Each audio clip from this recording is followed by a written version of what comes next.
Hello once again. How is everyone doing? So today we have yet another lecture of, and this time I'm going to pronounce it correctly, the Summer of Next 2022 public lecture series. There we go, first time.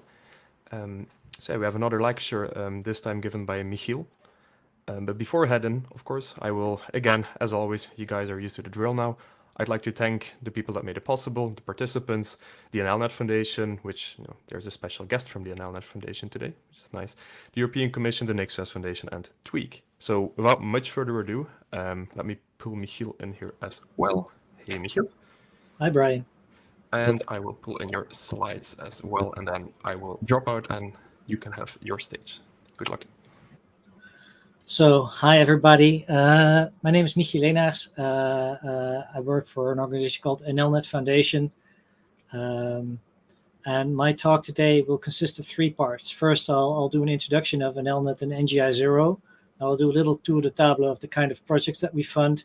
And then I'll go into detail how reproducible software and Nix fit into our work and that of our peers. And well, if this is all you'll get because you're bored of my voice already, then the too long didn't read is reproducible packaging across the board for a research program is really a best practice. So about NLnet Foundation. So NLnet is not a household name. It's a small public benefit organization, but it has a pretty proud history because back in 1982, so 40 years ago, those were the people that basically bootstrapped the internet in Europe, and actually the first public internet connection outside of the US was made to NLnet. So it's a pretty amazing history, and the foundation has been focusing since 1997 as a grant maker solely focused on independent researchers and developers to work for the internet. So we're a registered public or acknowledged public interest organization, and everything that we do is open standards, open source, open hardware, and open data. So we have a history with many projects that you may or may not know. No need to delve into that, or we'll get to that later. So about the next generation internet, that's something, an initiative that we mean quite literally. So for us, the internet is, well, to some extent broken. If you look at its original design, it wasn't meant to do the kind of things that we are now doing with it. And with privacy, security, scalability all lacking, if you want everybody to use the internet to its full potential for the next 1,000 years without holding back, then we can't leave it the way it is. So somebody has to do something. Now, back in 2016 to 2018, we did this study for the European Commission called Next Generation Internet 2025. So that's only 3 years away, together with Gartner. And this basically established the vision for the NGI program and established that we're talking about increasing resilience because, well, the internet is moving into space. We have satellites orbiting the planet. We're burying it in concrete. We're putting it into our medical devices. So internet technology is everywhere. We can't afford, well, a heart attack or a breakdown of anything. It also involves trustworthiness. If you have a kill switch in your chest or a kill switch in the sky that can break down your whole society, then you really want to vet the code. And we've known that there's for a long time that there's many technologies that are backdoored and they are just badly written. And so we want to make sure that it's not just something we trust, but it's something that's trustworthy. And of course, sustainability is, in every sense of the word, a single business that operates a technology or a technology that costs so much energy that it ruins the surface of the planet. That's also no good. So those are the three pillars that we're striving towards. This is not a place where people sit idle. So meanwhile, we have over a dozen research and innovation actions that have been started. And these support hundreds and hundreds of projects with grants on all layers of technology.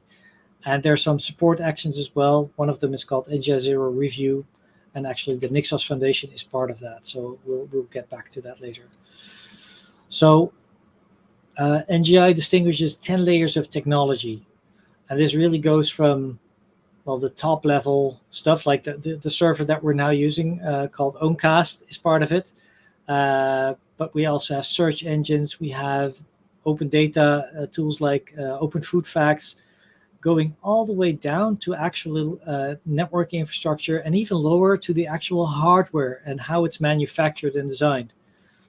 So it's an immense spread, but then again, the internet is a big thing. So as an NLnet, we're involved with NGI Zero programs and with NGI Assure. Those are the two programs, but like I said, there's many more. Now, what is unique about NGI in public funding, because the money comes from the European Commission, it's unique in that it's entirely focused on technology commons. So it's all about free and open source software, about open hardware, about open standards, and about open data.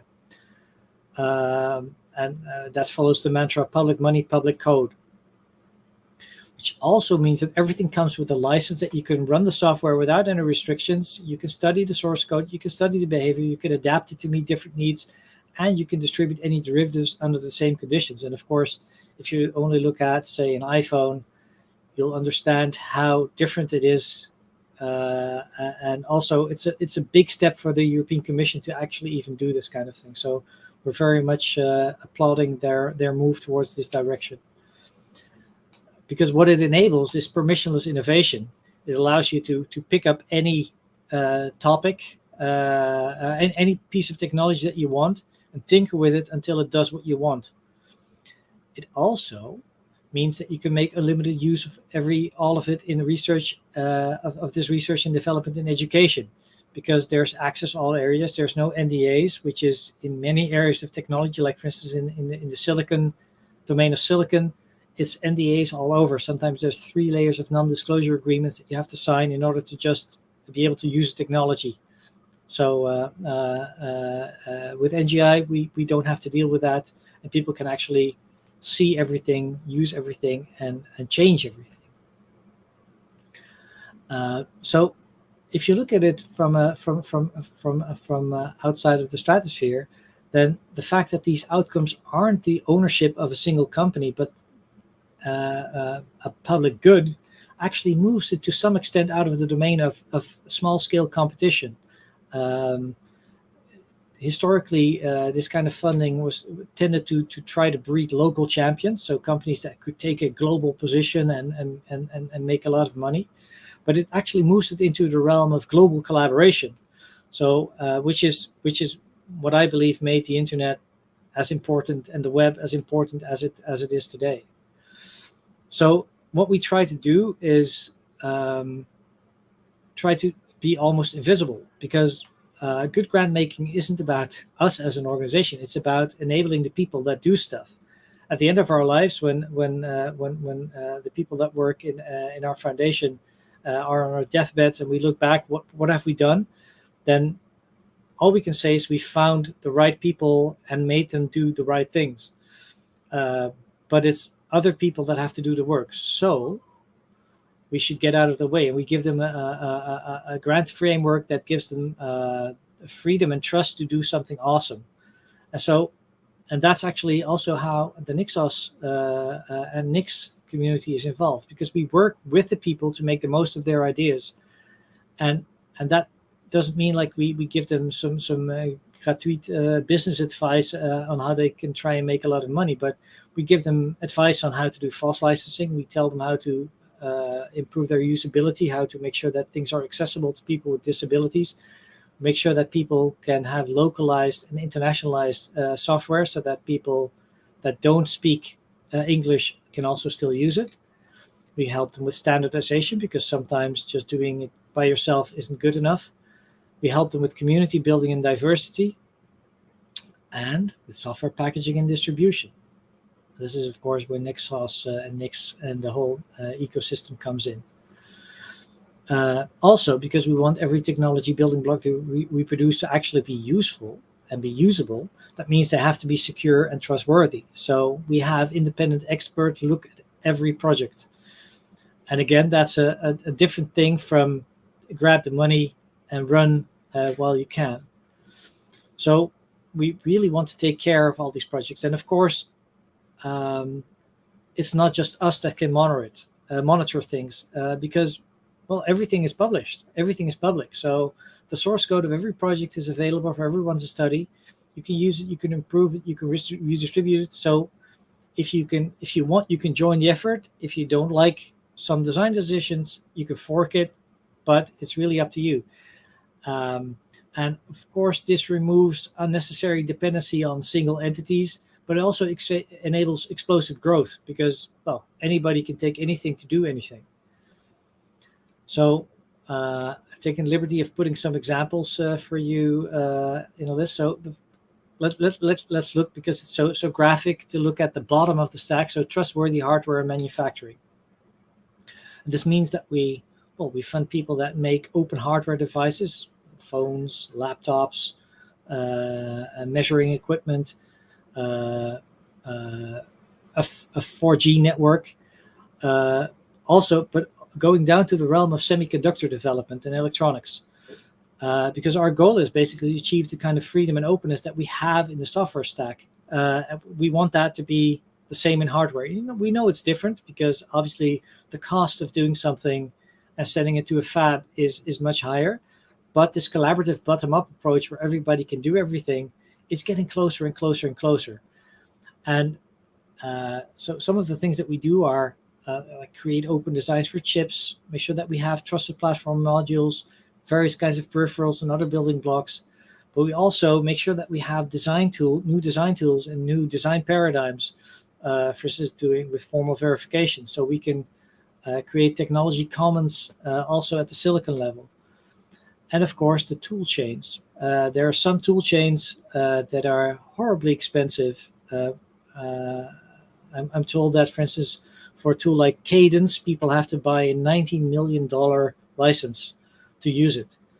And of course, that's a proprietary tool, so you can't inspect what it does. And we want fully open and verifiable tool chains so that the next generation of hardware can also be confidently built using that. So, as you see, we want to connect all the dots and innovate from the lowest layer of actually producing the silicon all the way up to the user and have something that they can use, from this alternative silicon fabrication and hardware design languages, FPGAs, coarse-grained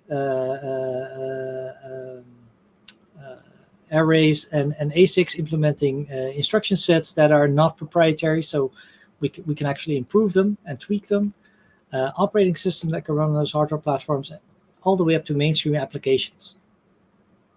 Because, the old saying is software may be eating the world, but it needs hardware to do its job. One important aspect of this, and this is also relevant for Nix, is that we want instruction set agility. If you have software that can run on, say, a Ryzen CPU, but it can't run on an open power CPU, then you're not free to move to that better hardware. So, of course, packaging makes a big difference there. And ultimately, in the far, far future, we want all of these open instruction sets to be able to be combined so that we can use them wherever the best use case is there. Because as I explained before, we also have this longevity and a sustainability goal, and every instruction set has its strong and its weak cases. And so by being able to mix and match, obviously we hope to get the best of all worlds. And that includes heterogeneous cores. We already have some efforts in that space. And ultimately, well, why not aim high? Ultimately, we'd love to have a high-end processor that can actually take care of your day-to-day business as your daily driver. There's no reason why this shouldn't be, because ultimately it's the combination of technology with a user base that wants to pay for it, and the user base is already paying through the nose for other options. So hijacking that and making it move to the open domain is something that we think is within reach. So some of the projects that we're funding, just because you may have seen these in the list of projects that we're that are being packaged. LibreSoc is making a Libre system on a chip, and it's dogmatically using a fully open tool chain. So which is awesome, because it actually makes that this tool chain then becomes silicon proven, and that people can trust that it actually results in a working technology. CG arrays, we have projects that are trying to combine the best benefits, or the benefits of using an FPGA with a normal ASIC, and that is to define parts of the silicon in a definitive way, burn it into the silicon.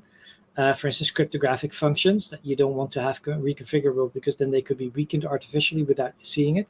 But at the same time, have the programmability of an FPGA. We have several projects in that space that are actually building stuff. So you have a look at it, and if you're interested, join those efforts.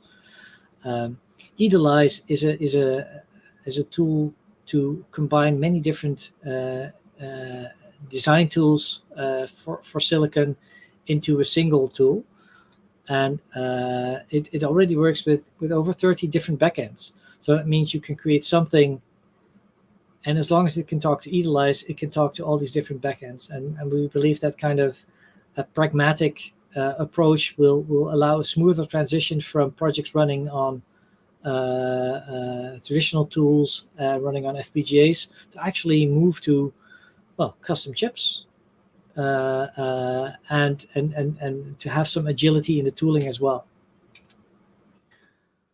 Open Wi-Fi is another awesome project. If you want to do research on Wi-Fi, typically, historically, you'd have to wait for some vendor to produce a chip, and then you'd get the chip, but you couldn't tinker with that chip. What Open Wi-Fi has amazingly achieved is to have an FPGA with software-defined radio, which means that you can actually completely redesign the protocol as an individual. All you need to do is have a small antenna and this FPGA, and it'll allow you to actually tinker with every aspect of the protocol, including new version of the protocol that you may or may not yourself be designing or attacking.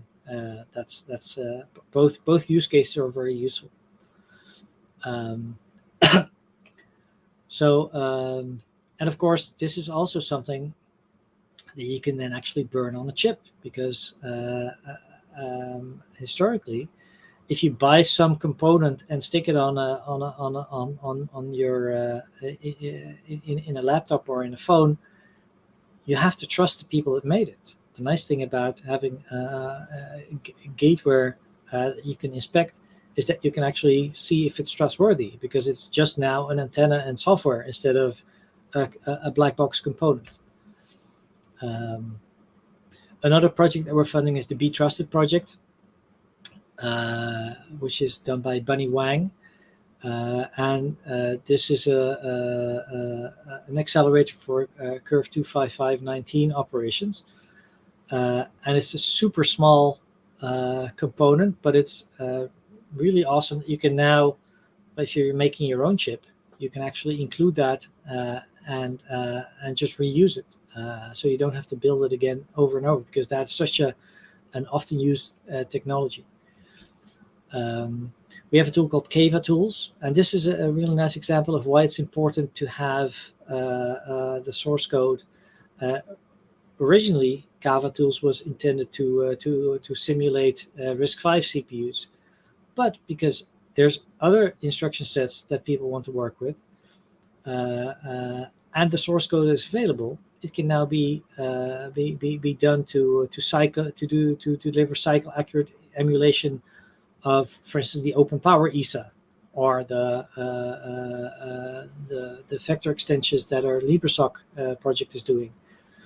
So for analog design, there's a tool called Mosaic, which is moving into the space, slowly moving to the space that Cadence occupies, and other tools. The tool that I just mentioned that costs a whopping $19 million to pay.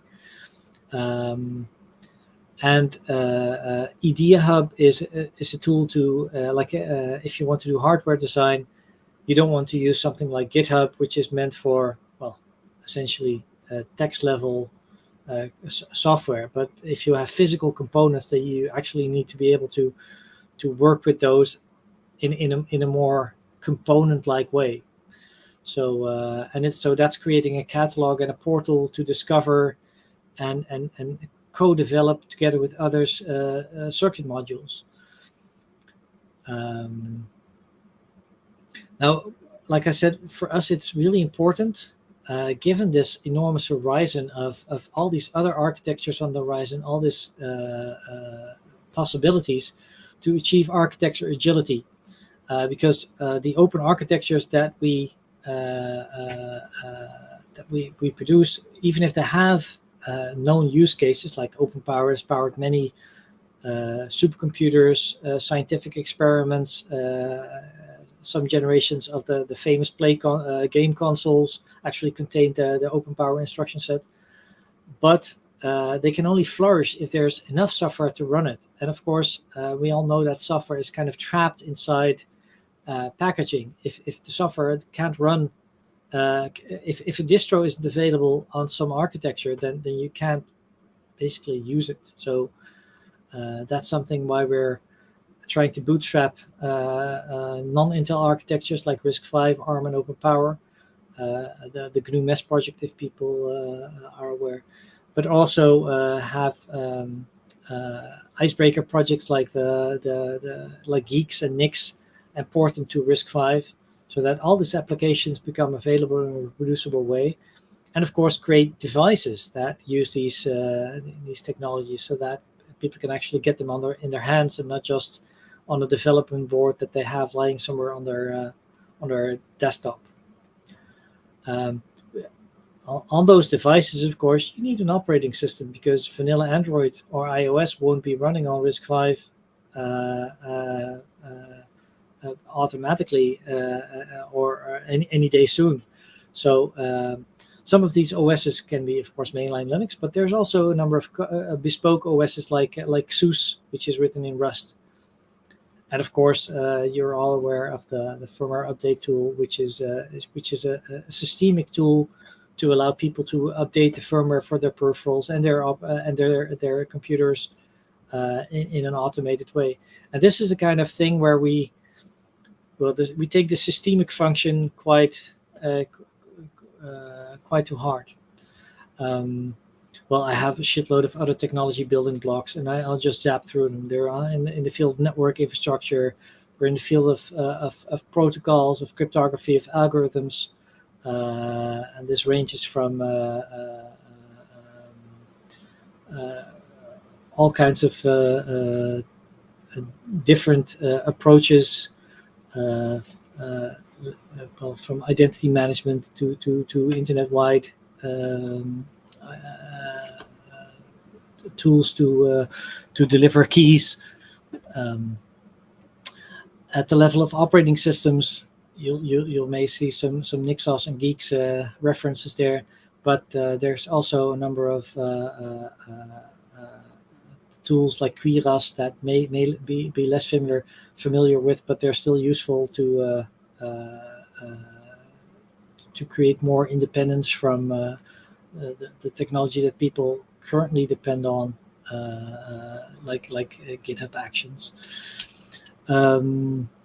For measurement, monitoring, analysis, and abuse handling, for middleware, for decentralized solutions, and alternative internet protocols, for data and AI, and lots of applications, as you will have spotted, for instance, in the field of ActivityPub, and search engines and so on. Well, I'll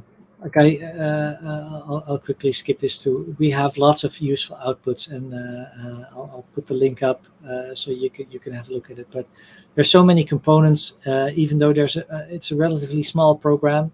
Of these are relatively small programs compared to the tens of billions that the European Commission puts out. I think it's still amazing to have so many different global firsts, even in a short span of just a few years. But that's because we have amazing people inside our portfolio, from various open hardware, open software, standards communities, and it's interesting to see that a small fund like this is able to attract such a high quality, but it also speaks for the approach itself, of which Nix, of course, is a key component. Because, and I think that's what attracts people, the goal is really to have a real world impact, because everybody else is allowed to fund piles of paper or produce stacks of bits just because that's cool.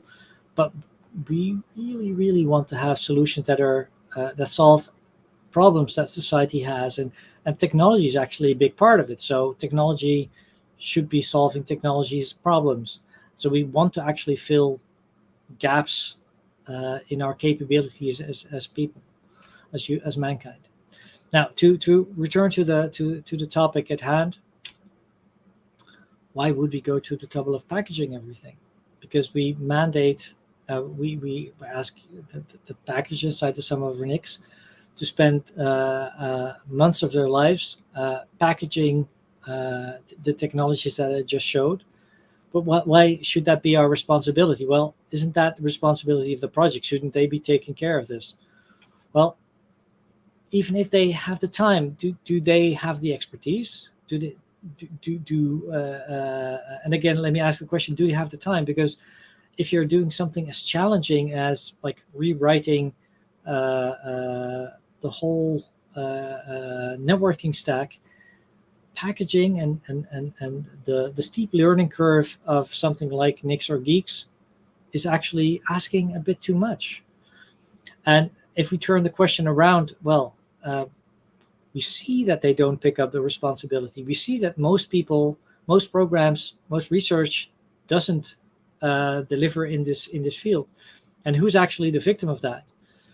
So we looked at this with a sort of a real realpolitik approach, saying, well, surely everybody should have done this, but let's do it for them, simply because it's something that's orthogonal enough to the development. And we noticed that build it and they will come isn't true. We noticed that there's lots of awesome code that is just lying about, because the license itself doesn't say that it needs to be deployable, it needs to be sustainable. And it is a fact of life that lots of useful technology is lying around in drawers, waiting to be forgotten because they're buried, well, inside a VM or inside a scientific publication, and nobody ever took the effort to deploy it at scale. So it's an alternative future that never happened, and we intend to change that.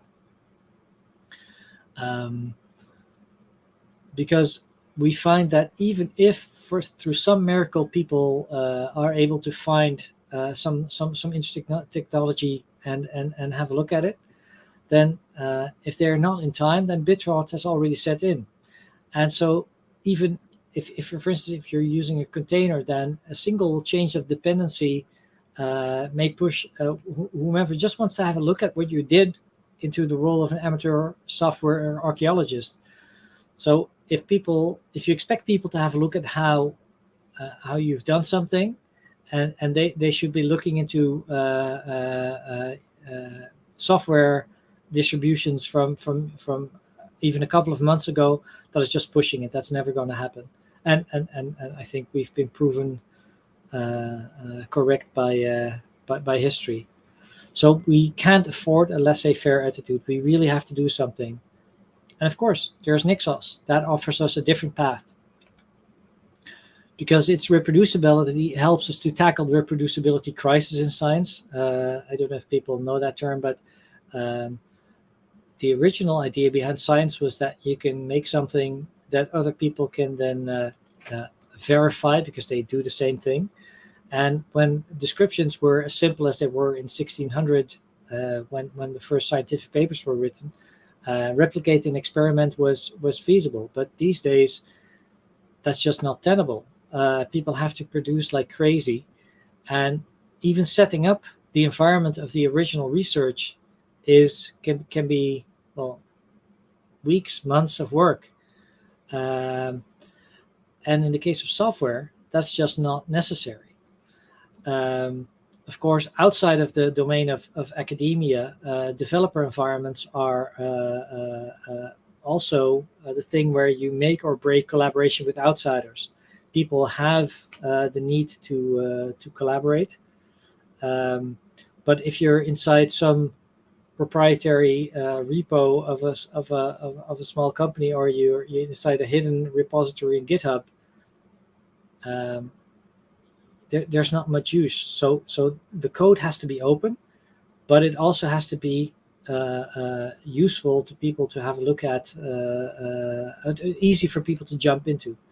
And at the same time, the packages, they serve as a delivery channel, because if something is packaged and you can try it, you can also try it in anger. You can try it, you can use it for real world use cases.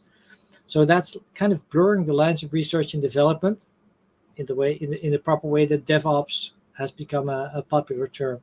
So, and of course, as I explained, Nix is to a very large degree platform agnostic, which again helps us to achieve this platform agility that we so much crave. And of course, it immensely lowers the barrier to entry to jump in and do something either as a user or as a developer. So Nix makes the technology that we fund something we can share and build on at scale. Now, a question that we often get is, why not Docker? Why not stick everything into containers? And that could equally work. And our answer is always that containers are great for demos and for certain types of production, but if you look on the inside, they are often horrible and fragile. And so in 6 months from now, they're not guaranteed to work. So that's not a good basis for reproducible research. But even more so, we need composability. If you put yourself in our position, we have people that are working on trying to change the whole TCP/IP UDP internet stack. We also have people that are trying to replace the socket BSD mechanism, the historical socket mechanism. We also have people that are trying to structure the system layer. We also have people working on applications. And if you try to cram you can't have separate containers that solve each of these things. They have to be composable. You have to be able to take all of these components and stick them inside a single working scenario. So that's just not feasible. Now, if we take a step backwards, in traditional funding, it can be a bit shallow because if you're a funding agency, then you brag about the things that you've funded. You brag about the things that are to come. But a lot of that is vaporware. If you make something that is really good, it is considered in most funding programs okay to just, leave it on the doorstep waiting for somebody to pick it up. So that, you can call it Potemkin Village, or you can call it the innovation theater, but it's basically a play where you say, I'm going to solve this societal problem. You get halfway, and then you just leave a paper cutout on the doorstep of the people, teasing them with the potential of a solution, but you're not actually delivering it to them. They can't use it because it's all in a way that they can't consume it themselves. Of course, for us, Nix changes that because, we want this actual impact. We want to have this long-term approach. So instead of doing the short term, it looks good, so it's good. We try and see if there's an intervention logic that we can consistently put in, which is saying, let's make everything reproducible. Let's make everything in a way where other people can, well, jump in, reuse whatever they want, and then move forward with their own goals. So, and of course, we want the technologies that we produce to actually be deployed in the backbones, in the with the registries, with the hosting companies, with the ISPs, and there people are not eager to take on the burden of maintenance. So Nix is ideally suited to take care of this. I often compare this to if we give everybody a digital copy of a small wooden house, that's where everybody lives in. If we give them a little stone house, that's where everybody lives in. If we give them the Taj Mahal, then that's what everybody lives in. The replication of something that's good and that works with Nix because of its reproducibility is actually something that we can count on, and we can lever to have, well, massive impact, we believe. So for us, if something isn't packaged, it's not ready to be used in the actual internet, and it's also almost impossible for future research to actually benefit from that work. So for us, it's a given to package everything with Nix, because, well, if you look at the ambition of the next generation internet, it's really at the level of, well, going to the moon and back, but then a couple of times bigger, because that's just 10,000 people working for a decade. This involves something where pretty much all of mankind is dependent on, and it's hugely complex, and all the components are actually, lots of people are real-time dependent on it. So we have to hot swap the technology out from under their feet and replace it with something better without them noticing. And just on top of that, everything that everybody else has done so far has typically mostly run aground. So it's a big burden to solve, because it is the biggest thing that mankind has ever made. So we have to go and take the extra mile. And for us, Nix is that extra mile, because we couldn't find any other technology besides, obviously, its sibling Geeks, which is of course equally likely to succeed. No other technologies, but apart from these two, seem to be able to deliver what we need at scale. So, and because we need that low barrier to entry, and we need to increase the systemic responsiveness, which means that we can't allow any broken thing to take days or weeks to fix. We need something that can be almost instant, and the declarative reproducible approach of Nix actually allows for that. Plus, that we need reliable and scalable shared procedures across all these different research efforts. And again, Nix is for us that method. So, and I just want to conclude with a short advertisement. There is much more that needs to be done. If you're interested in applying yourself, then you can actually propose something to us. So, in case the Summer of Nix ignites your appetite to do something meaningful, we've actually already we're funding quite some members from this community to do different things. So have a look and see. And well, the next deadline is October 1st. So with that, I think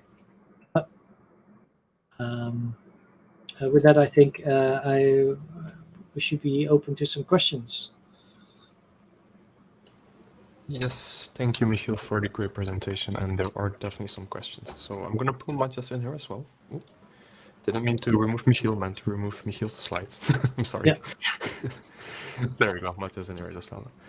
So yeah, the first question coming from Matthew Krogan, sorry, Jesus, over on YouTube is, are there any examples of the European Commission stating that Nix/NixOS is a good thing that anyone can read or cite online? I don't think they've explicitly put that out, but I know internally they are promoting it. And I guess it's the same kind of thing that, for instance, a couple of months ago, in the same week that Elon Musk announced that he would buy Twitter, which turned out to be a bit of a dud. But in that same week, the European Commission adapted two of our projects, one called Mastodon and another called PeerTube, for its communications, and this went through basically through the pipeline of being funded through us. People in the commission started talking, so it is patience. It'll get there because it delivers. But I don't think we have a hard statement from a European Commission or something like that. But I'm confident it will. Okay, nice. Then on our own cast instance, actually, CTEM asked to what extent does NLnet take into consideration the discrepancy between copyleft and open source licenses? We are pretty agnostic to that, in the sense that there's a difference, but as I stated before, we're not there to we just provide budget and support. So if people come to us with legal questions, we have the Free Software Foundation Europe as a partner. We have some mentors that are really versed in the free software community, but we also have lots of people that have an open source background. So for us, ultimately, the ideological issue is something that we leave to others to debate about. We are just there to fund reusable building blocks and to support the people that do it. Yeah, that makes sense. Then Matthew asked another question over on YouTube. Are you aware of SoN and how does NGI interact with that project, if so? We're funding them already for a number of years, a number of projects, and I'm well. Thank you for asking. I'm actually going to be part of the supervisory board of SoN because they don't need our money anymore. They've grown so big and successful that. So yes, we're working with them, and in fact, the group behind SoN. Or some of the people behind SoN are not the people that we funded, but other people are actually part of the NGI Zero Patent Discovery Program. So they're the ones that help people standardize for the next 2 months. After that, it will be picked up by Tolerant Networks, which is from Ireland. Nice. Matthias, do you have any questions? Because I don't see. Yeah. I have a few questions as well. First, thank you, Michiel. This was a super interesting talk. I think for someone focused on specific technologies, it's always amazing to see how NLnet covers basically the whole software stack end to end, and then even including the hardware part as well. So that's a very interesting perspective to see, I think, for a developer, and also something difficult to grasp, just the sheer number of different tools that exist there. Yeah, it's vast. It's hundreds and hundreds of projects, and every 2 months, like, new projects come in, and then we're thinking. But that's why open calls are so important. We couldn't predict. We couldn't put out a call saying this is a problem. We have so much money to solve it. No, you think of the solution. You identify the problem. You think of the solution. And then we're there to recognize that it's indeed something that worthwhile, and we help to achieve it. So along this point, I have a question. So I think so. You are in direct contact, for example, with some politicians, probably, who decide about where does the money flow, and so. How do you see this interaction between, let's say, an individual developer who works on one single project all the way up to the politician who has these big societal issues. I guess one could just see, well, I'm working on my individual project, and whether it fits into the bigger picture is something that I cannot really, grasp. But I guess NLnet somehow makes the chain between the two sides. Yeah. Is there? Yeah. I mean, obviously, that's a hugely complex issue to solve, because I gave at one point in time a keynote at the European Commission at an open source conference, and they had recently had a couple of scandals where the VPN technology that they were using was broken and had remote execution. So they were asking people to install Cisco and some other tools to do this, and it broke. And at the same time, we were funding WireGuard, which was formally proven by the Prosecco Group, was formally proven by Oxford, which was like won all kinds of prizes. So we say we have this free thing that you can download, which is proven by some of the best groups in the world to actually be precisely reliable and do what you need. So how can we close that gap? And the question wasn't answered at the time, but basically it's impossible for them to ignore the fact that what is being done here is awesome. What we're seeing is that it's step by step. People are, like, for instance, we have a project that is working on firmware to replace a proprietary firmware on motherboards with something that's open. Also for modern motherboards. So there's nothing else like it. A project called Alder Lake, and we're seeing that. So now, Commissioner, European Commission staff is asking, can you ever give a presentation about this? Can you do it about? So it's really about, as a group, to get the kind of attention. But it's lots of little folks, lots of Lilliputians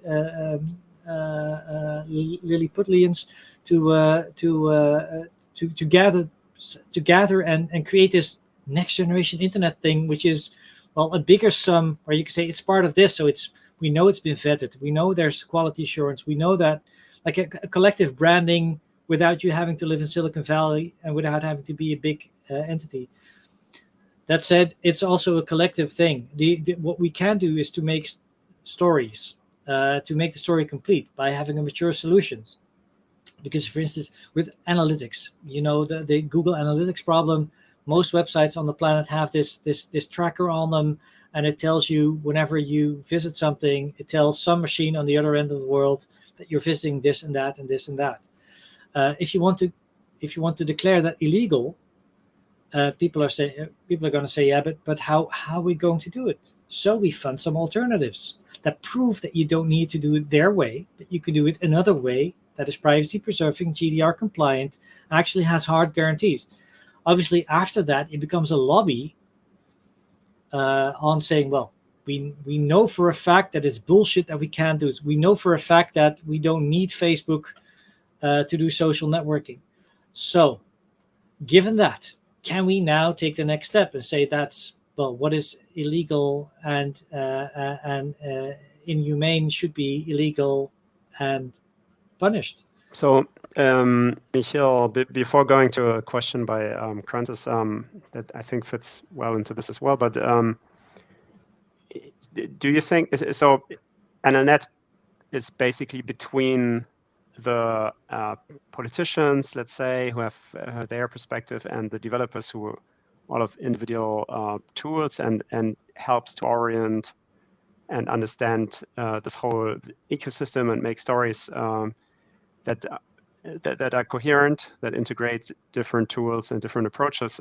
Do you think that governments should have themselves, let's say, an entity or a ministry or something similar to NLnet, or is it an advantage that you're not part of the? I think it's a big advantage because, like, for instance, when Karsten Knoll started hacking the GSM protocol, or we have some folks working on the Tetra protocol that's used by the police and the military to have secure communications. watch CCC in December. The fact that we're detached from everybody and we can just do whatever we think is good for society, I think is a great benefit. What should be happening, I think there should be a counterpart at these. Well, there's something called the open source program offices, which is in many governments are now starting to appear. I think they should be, grant making is something different, and it also has a global aspect. So you can't be too nationalistic about who does what, but you want to have a collaboration across the globe. And so I think the fact that we can operate, I think we have projects in something like 70 countries or so concurrently. I think that's a great benefit, and I think it would be hard for governments to deliver. But taking that and saying, well, so apparently our lawyers, our judges are talking to people in court over Zoom or Skype when they're discussing criminal court cases where witnesses have been killed with car bombs. Maybe we'd have something more high security, something that we can control ourselves. So maybe we should. So I guess to inspire government to say, well, we're not taking proprietary closed crap anymore. And our hope is to go into the real economy. We can seed all these projects, but we're like a hothouse. Once they reach a certain maturity, we want these projects to be part of the real economy, where budgets are thousands of times bigger. I mean, if the government spends tens of millions on identity management, and we spend projects of 50,000 euros, obviously at some point in time we have to be better than what is available. Once we reach a stage where it's comparative, then from there on it should hopefully just take off. The goal is not to create I think accepting the cost of IT, accepting that, for instance, we should have a European browser. Browsers are the thing that we use every day, all day, same as mobile operating systems. And if we can't trust them because we got them for free with an advertisement, so to say, and the advertisement keeps an eye on us all day long, we should just say, well, we're going to pay for it through our nose anyway, so why not just pay it directly and we control it rather than to wait for somebody else to pick up the bill. So my hope is that we can actually get into the real economy, and that's also, I guess, why this talk, we're inspired to give this talk. If all of research has the same beneficial conditions where people can just jump in and say, that's useful, I'll take it. All I need to do is copy the Nix flake and have the component working and be able to tinker with it. And everything is open source, which is also unique to this program, but there's no reason for it not to. We have public money, so enforcing public code everywhere is just a scratch of the pen away, so to say. Yeah, it's a system. We have to, as a system, go towards this road of digital commons, I think. But yeah, I'm hopeful that it can be. Right. And also, I want to make one comment, is that I don't think we should be in between the politicians and projects. I think we're standing next to them, but NLnet is a tiny organization. We're just a handful of people that try to make everything move in all the right places. But we need the digital rights community, like the EDRI's of Europe and the EFFs, and we work with them from time to time. But we should be doing more of that, and also people themselves. I mean, this calls for a vast movement. It's not some small R&D program. This is basically small bottom-up technology against big tech and dominance. What's not to like in such a David versus Goliath battle? So, Michiel, that's really interesting. It leads over to Kranz's question. So, exactly. So he asked, does NLnet still fund NitroKey now that it's a proper company with products? So I think that goes exactly along what you said before. Yes, we do, because basically the proper company with proper products may not have the money to. Basically, if you ask venture capital to put money up front and then extract it later with an incremental benefit, but you're saying we're going to buy enough of these devices in the public sector alone, even in a single company. People are buying sometimes millions worth of these kinds of security devices. So if we borrow the money, so to say, to an organization like NitroKey, saying you don't need to invest from your pockets, you can just, well, we take away the risk, we pay for the development, and when it's done, you can start producing it. And the benefit for us is that anybody else can produce it as well. So they have to have an excellent reputation in delivery, excellent operations, because otherwise one of their employees can just step out and say, I'll be NitroKey and make a better product. So the competitiveness of open source is the guarantee that it's worthwhile for society. And if we accept the cost that we're going to pay for it anyway, because the public sector is one of the biggest consumers of every technology that we can possibly think of, then we'll having our mechanisms in place to have cost-based and not value-based pricing, where you say, well, so you want to be secure, I'm going to make you an offer you can't refuse because there's no alternative.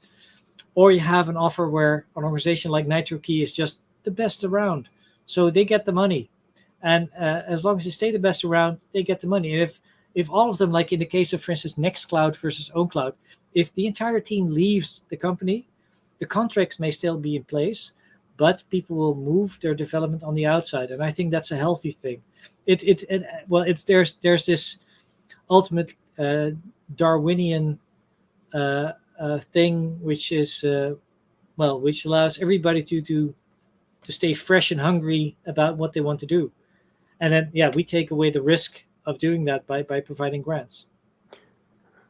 Okay, so I'm just asking one more follow-up question that I had, which may sound a little bit naive, but sometimes free and open software and funding it is associated with some kind of altruistic approach. And so to make it clear, you're not against people becoming rich with their software products. But I mean, there's a boundary where obscenely rich, I don't think people should have 1 billion times more than somebody else.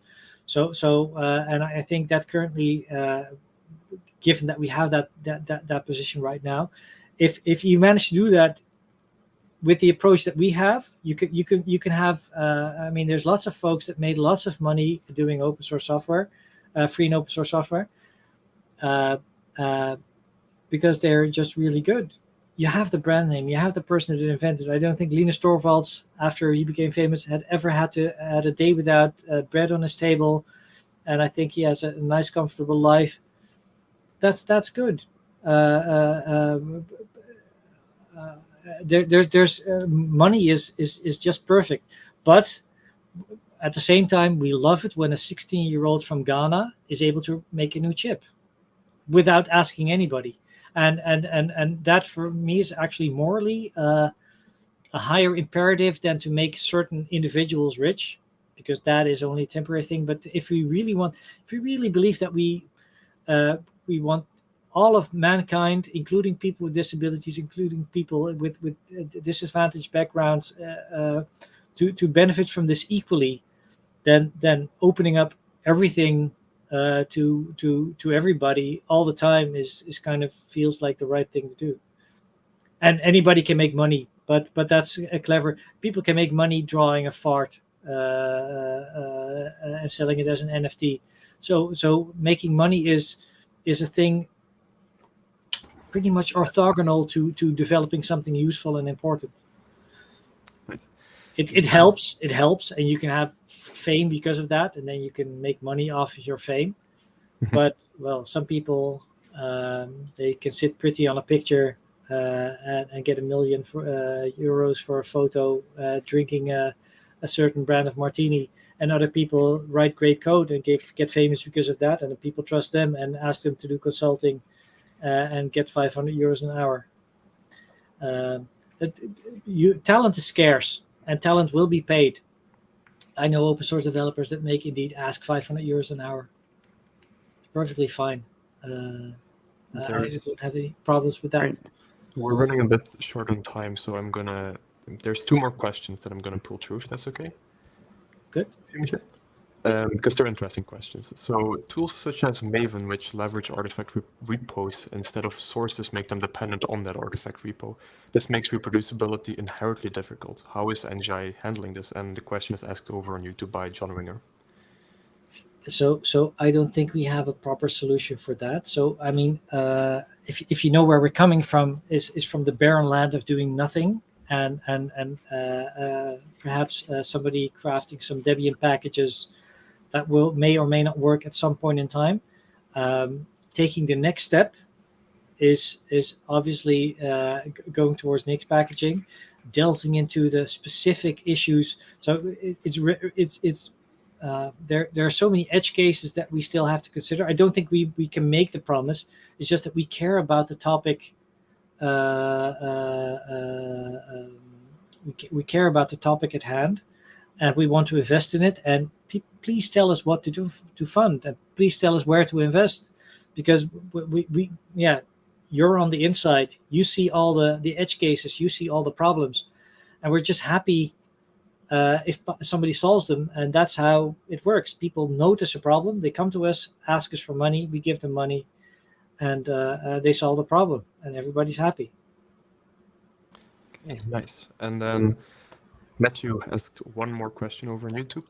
Is there a FOSS Silicon Valley in Europe? Where is it? He's sold. I want to move there and be part of this now. Well, it's called Europe, and it's actually just go and live anywhere where you want, including on the countryside, and basically deliver the technology set through this. I was discussing this with a colleague earlier today. One of the problems that you traditionally have is we've been discussing, for instance, having like an NGI channel, like you have the main Nix package and have an NGI channel, but we really want people to be part of the mainstream. We really want people to be in the silicon world to talk to the silicon people, and in the real-time messaging world to talk to the real-time messaging people, because ultimately, and then we want to have like this shared backing of the distribution and packaging and quality assurance, but at the same time we want the communities to be effective, and I think there's so many people working on this type of technology. It's just that this is a really effective Sparta with lots of heavy hitters in a very crowded space. But yeah, we want them not in a war mood, but we want them to be taking over society step by step, so to say. So I thank you as one of the organizers of last year's Nix camp. I think Matthew has a good idea. Gather people anywhere. It can be hacker camps, can be, I know that you attended Make Contain Hackers, but bring people together, and for sure they will have fun. That's a short answer. But yeah, you're already living the future. Now it's just you have to realize it. Nice. So yes, thank you once again, Michiel, for giving this amazing lecture. I think it was very insightful. Thank you, Matthias, for coming at the end to ask some questions as well. And I will be dropping you guys out, and I'll be closing off this lecture. Take care. See you later. Thanks. So that was yet another very amazing lecture. We went a little bit over time, but that's okay. Very interesting questions and discussions had to be done. So once again, thanks to the people that made this possible, the European Commission, NLnet, the NixOS Foundation, and Tweag. And for more questions, and if you guys want to discuss a little bit more about this lecture and previous lecture for that matter, head over to the Matrix room where you can ask questions, have discussions, and it's a nice place to be. And then, yes, the next lecture will be next week, same place, same time, like always, by Conrad, if I'm pronouncing that right, about reproducible science with Nix and Geeks. And I hope you're looking forward to that. I know I am. And I will see you then. Goodbye.